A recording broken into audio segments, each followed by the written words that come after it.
Hello, আসসালামু আলাইকুম। ফার্মানে আপনাদের সবাইকে স্বাগতম। আশা করি সবাই ভালো আছেন, সুস্থ আছেন। তো ভাই আজকাল একটা কথা খুব বেশি শোনা যায়, ভাই গরু আছে, খামার আছে, কিন্তু লাভ নেই। অনেক খামারই সকাল থেকে রাত পর্যন্ত গরুর পেছনে পড়ে থাকে, নিজের শরীরের কথা ভুলে যায়, পরিবারকে সময় দিতে পারে না।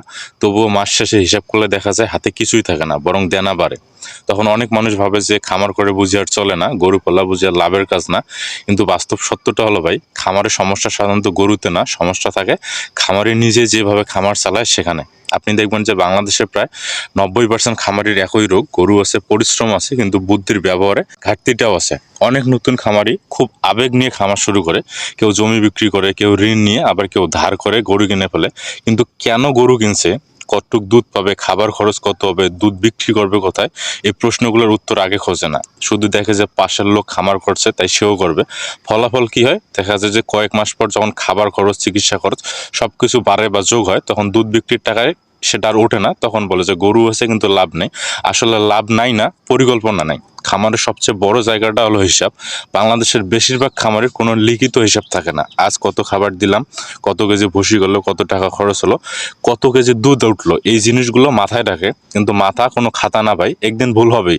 হিসাব না থাকলে আপনি জানবেন না আপনার টাকা কোথা দিয়ে বের হয়ে যাচ্ছে। অনেক সময় দেখা যায় যে গরু দুধ দেয় 10 লিটার, কিন্তু খাবার খরচেই পড়ে যায় সে দুধের টাকার সমান। তখন আসলে গরু না, খাবার ব্যবস্থাপনার সমস্যা। খাবার ব্যবস্থাপনা হলো ডেয়ারি ফার্মিং এর হার্ট। অনেক খামারই মনে করে যে বেশি খাবার দিল মানে বেশি দুধ, তাই সে আন্দাজে খাওয়ায়। একটা গরুর খাবার দরকার হয় যদি 6 কেজি, সে দেয় 10 কেজি, ফলাফল খরচ বাড়ে, দুধ তেমন বাড়ে না। আবার কেউ খুব কম খাওয়ায়, তখন গরু দুর্বল হয় বা দুধ কমে। আর একটা বড় সমস্যা হলো যে নিজের খাবার নিজে না বানানো। অনেক খামারি বাজারে রেডিমেড ফিড কিনে খাওয়ায়, দাম বেশি, কোয়ালিটি সবসময় ভালো হয় না।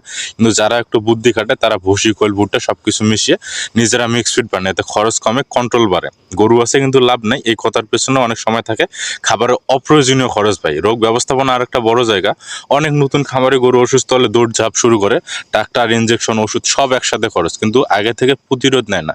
সময় মতো ভ্যাকসিন, কৃমিনাশক, পরিষ্কার শেড, শুকনো বিছানা, এই কাজগুলো করলে অনেক রোগ কমে যায়। স্মার্ট খামারিরা জানে চিকিৎসার চেয়ে প্রতিরোধ সস্তা, কিন্তু যারা শুধু পরিশ্রম করে তারা আগে প্রতিরোধ বোঝে না, পরে চিকিৎসায় টাকা খরচ করে। আর একটা বড় রোগ হলো ভাই কপি করে। একজন খামারি যেটা করে আরেকজন সেটাই কপি করে, কিন্তু নিজের অবস্থা, জমি, বাজার, টাকা, সময় এসব না ভেবে। ফলে যেটা একজনের জন্য লাভ আরেকজনের জন্য লোকসান হয়। তাই খামারি নিজের বাস্তবতা বুঝে সিদ্ধান্ত নিতে হবে। খামারের আরেকটা বড় জায়গা হলো মানসিকতা ভাই। অনেক খামারি আজ লাভ না হলে দেখা যায় যে 2-1 দিনের মধ্যে হাল ছেড়ে দিতে চায়। আসলে ডেইরি ফার্মিং একদিনে ভাই ধনী হওয়ার কাজ না, এটা ধীরে ধীরে গড়ে ওঠে।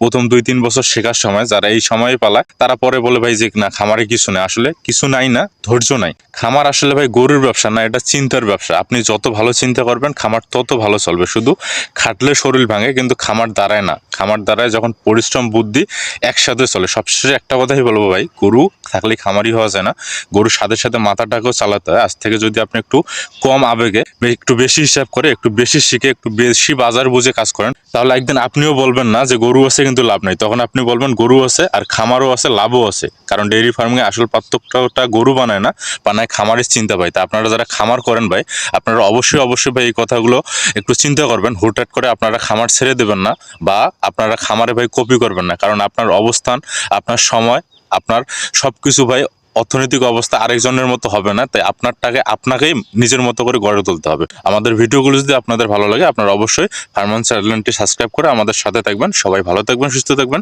দেখা হবে আগামী ভিডিওতে নতুন কোনো জিনিস নিয়ে। সে পর্যন্ত আল্লাহ হাফেজ।